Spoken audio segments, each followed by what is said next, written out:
Erros que você, advogado previdenciarista, não pode cometer. Quero, nesses próximos minutos, falar com você de condutas que levam o previdenciarista, o advogado, a terem processos analisados de forma mais morosa pelo INSS, de forma mais lenta. Quero trazer para vocês algumas dicas práticas que vão te ajudar nesse início de jornada, ou nesse reajustamento de jornada como previdenciarista, a ter uma atuação mais eficaz, sobretudo na seara administrativa. Eu sou Salomão Boanerges, fui servidor do INSS por quase 10 anos, né? Fui gerente substituto, analisei mais de 14 mil processos desde 2012 até ano passado, quando saí do INSS. E quero trazer para você aqui o que nessa minha jornada como servidor, analisando processos, era algo que me irritava enquanto servidor, mas que também trazia muita dor de cabeça para os colegas de INSS.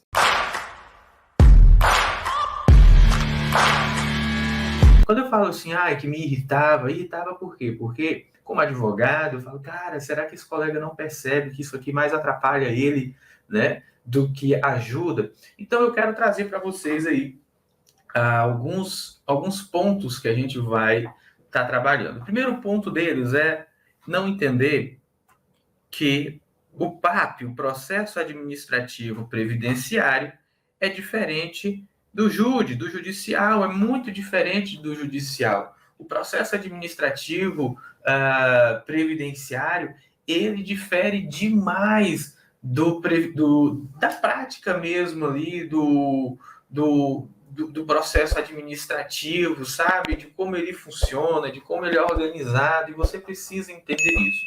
Então, quando a gente pensa num processo judicial, a gente vai lá para o CPC e tem toda aquela estrutura de CPC que você precisa seguir, né? Por exemplo, numa petição inicial, você precisa qualificar, você precisa endereçar, qualificar fatos e fundamentos dos pedidos. Numa petição administrativa, isso não é a principal coisa a ser observada, na verdade, nem deve ser tão observado assim, e na maioria dos requerimentos administrativos você nem precisa, de fato, peticionar. Sei que nessa hora aí acende para você uma lanterninha assim, caramba!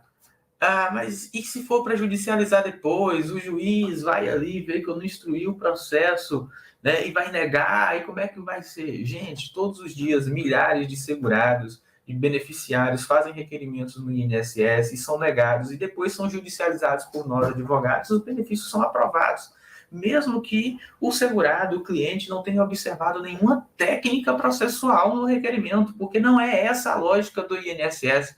A lógica do INSS é que qualquer pessoa, sozinha ou não, ela consiga fazer ali o requerimento administrativo. Então, entendendo que o requerimento administrativo ele é totalmente diferente do judicial no que tange ao andamento do processo, a fazer esse processo andar mais rápido, eu quero trazer para vocês algumas observações.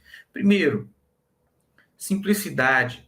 Tá? Seja simples no seu requerimento, seja simples, seja objetivo, vá direto ao ponto, coloque aí no seu caderno, direto ao ponto. Como assim direto ao ponto, professor? Cara, você precisa ir direto ao ponto, não fique enrolando, não fique fazendo firulas, deixando a sua redação, nem precisa de redação. Volto a repetir, a petição, entenda a petição no INSS como exceção, como uma cereja do bolo e não como o bolo em si, tá? Vou explicar para vocês o que é o bolo em si e o que é que vai nesse bolo, tá? Então, seja simples, direto ao ponto. E você consegue fazer isso, conversar com o servidor, através da organização da sua documentação. Como é que eu faço essa organização de documentos, professor Salomão? Olha só, vem comigo aqui que vai ficar fácil. Primeiro, você vai qualificar, tá? Qualificar. Como assim qualificar? Isso aqui, na verdade, não é nem primeiro. Vamos fazer o seguinte, eu vou puxar esse primeiro aqui para baixo, mostrar para vocês toda a minha tecnologia do meu quadro branco aqui. No zero, no marco zero, eu não vou falar do marco zero especificamente, mas no marco zero, tá? O 0.0 aqui, a gente vai ter a procuração, né? Procuração, termo, né, de responsabilidade, você vai ter ali a sua OAB, ok? Isso aqui é o marco zero do processo. lá na frente a gente vai voltar nesses temas e vocês vão entender como a gente vai organizar isso dentro de um requerimento administrativo. Mas eu quero que você pegue a estrutura do processo administrativo, do PAP, tá? Então, primeiro, marco zero. Eu não vou falar do marco zero agora, eu quero falar aqui da qualificação. Então, primeiro você vai qualificar. Qualificar, aqui a gente vai ter RG, CPF, principalmente aqui. Salomão, posso qualificar usando CNH, carteira de trabalho? Pode, mas se você quer agilidade na análise do seu requerimento, eu oriento que você use RG e CPF, porque facilita na hora que o servidor precisa de algumas informações que o RG tem, tá? E diminui o tamanho do seu processo. O tamanho de processo conta para o servidor, tá? Quando eu falo seja simples, objetivo, se você pode anexar um único documento que traz informação de 3, 4, anexe esse. Não precisa anexar os outros, vai ser redundante, vai ser groselha, vai ser encher linguiça. Pronto. Dito isso, RG, CPF, você já entendeu. O segundo ponto são certidões ou dependência, mas a gente vai botar aqui certidões, tá? Certidões. O que é que vai aqui dentro de certidões, pessoal? Dentro de certidões vai certidão de nascimento, vai certidão de casamento, vai comprovação de união estável, tá? E vai certidão de óbito, ok? Aqui você está comprovando dependência também, tá bom? Então, dentro desse ponto aqui, você está comprovando dependência econômica, né? Essa dependência aqui, ela vai ser relevante para pensão por morte e para auxílio reclusão. Não é isso? Que são os dois benefícios que são trazidos para os dependentes aí no regime geral de previdência social, tá? Então, sempre documentos bem digitalizados, bem organizados dentro do seu PAP. Na sequência, você vai demonstrar vínculos e remunerações, tá? Você vai mostrar que aquele segurado, ele era segurado, que ele tinha qualidade, que ele preenchia os requisitos para a concessão do benefício. Então, aqui a gente vai ter vínculos e remunerações. Ok? Bom, vínculos e remunerações, aí aqui você vai ter, pô, Salomão, vínculos e remunerações, se meu trabalhador, meu cliente for segurado especial, mesma coisa, gente, aqui vínculos e remunerações urbanos e vínculos e remunerações rurais, tá? Vínculos urbanos, CTPS, carteira de trabalho, né? Contratos e tudo aquilo que a gente tem na legislação que demonstram a atividade daquele trabalhador. A gente fala de vínculos e fala também de remuneração. A remuneração é o salário de contribuição base ali para as contribuições daquele segurado, né? Que vão gerar a RMI, a renda mensal inicial dele depois. Salomão, mas o trabalhador rural, eu sei que o segurado especial não tem comprovação de remuneração, em regra, não. Então, aqui vai entrar toda aquela documentação que a gente utiliza para provar que aquele trabalhador rural é segurado especial, portanto, ele não precisa contribuir, bastando apenas demonstrar que ele exerce atividade rural ou membro daquele grupo familiar pertence, né, a um grupo familiar de segurados especiais. Tá joia? Então, vínculos e remunerações. Por fim, você vai ter, então, comprovantes aí, né, de endereço, comprovante de endereço. O comprovante de endereço, na maioria das vezes, ele é meramente declaratório. Declaratório. Como assim meramente declaratório?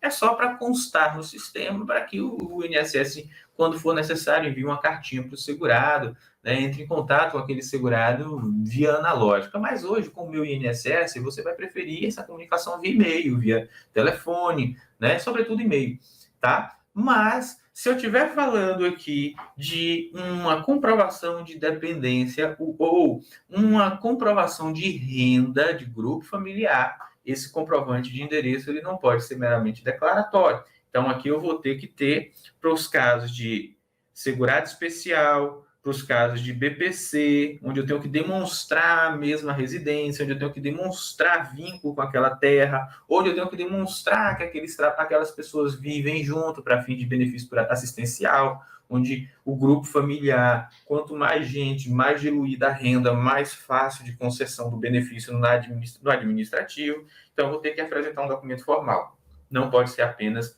declaratório. Outra coisa também nos casos de pensão por morte e auxílio reclusão. Esses são os códigos, né, do sistema do INSS, pensão por morte e auxílio reclusão. Bom, dito isso, você já aprendeu a arrumar essa sequência? Mais para frente a gente vai voltar e a gente vai falar sobre como organizar isso no meu INSS, no INSS digital. Não se preocupe, a gente volta nisso para frente, prometo. Mas, para a gente caminhar para o finalzinho desse nosso bate-papo de hoje, eu quero trazer para vocês o seguinte. Falamos aqui da sequência, que você precisa observar, mas a gente precisa falar agora da petição inicial, né? A petição inicial, gente, quando você for fazer a petição inicial, seja simples e objetivo. Tudo isso aqui, dentro de simples e objetivo, direto ao ponto. A petição inicial, você vai colocar ela no processo quando tiver algo específico que você queira demonstrar ao servidor do INSS, muito específico mesmo. Por exemplo, tem esse PPP, tem essa peculiaridade e tudo mais. Então, normalmente, quando nós fazemos aqui no nosso escritório petições para o INSS, tá? Você vai peticionar de forma simples e objetiva.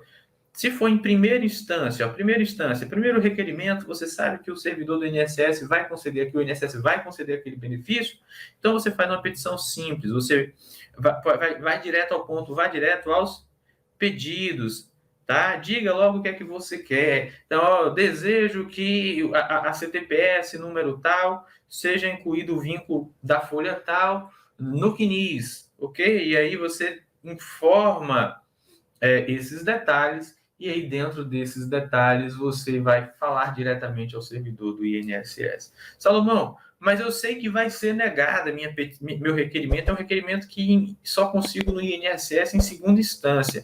Então aqui, primeira instância, segunda instância, né? O que é que a gente vai ter aqui agora? A gente vai ter a segunda instância, eu vou para a junta de recursos, não é isso? Junta de recursos. Vamos lá. Então, a gente vai para a junta de recursos, né? Dentro aqui da junta de recursos, o que é que eu vou ter? Eu vou ter que a junta de recursos ela tem alguns entendimentos que são mais favoráveis do que na via administrativa.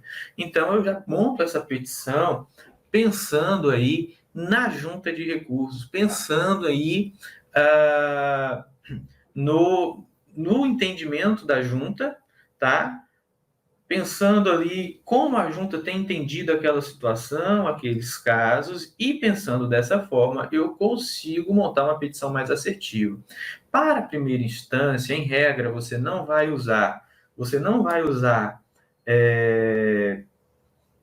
lei, você não vai usar jurisprudência, você não vai usar Constituição, tá? Você não vai usar nada disso. Você vai ser simples e objetivo aqui no seu requerimento, vai direto para os pedidos, tá? Vai direto para os pedidos, ok? Bom, pensando em tudo isso que a gente está falando aqui, sem jurisprudência, sem leis, o que é que eu boto nessa petição? Você vai botar aquilo que é muito específico, uma atualização recente da norma, né? Uma norma administrativa que a gente vai ver mais para frente ao longo dos nossos cursos aqui, né? Que você sabe que é pertinente, que ela é interessante, por exemplo, precisa contar como carência, período de benefício por incapacidade, intercalado ou não, né? A comprovação da união estável, ela pode ser feita por 2 documentos, tem servidores que ainda exigem 3. Esses detalhes são administrativos, então você bota isso na sua petição.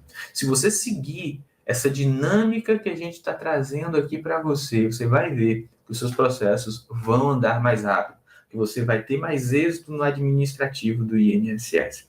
Eu espero que esse nosso bate-papo te ajude aí nesse objetivo. Um grande abraço e não se esqueça, quem tem fé não precisa de sorte.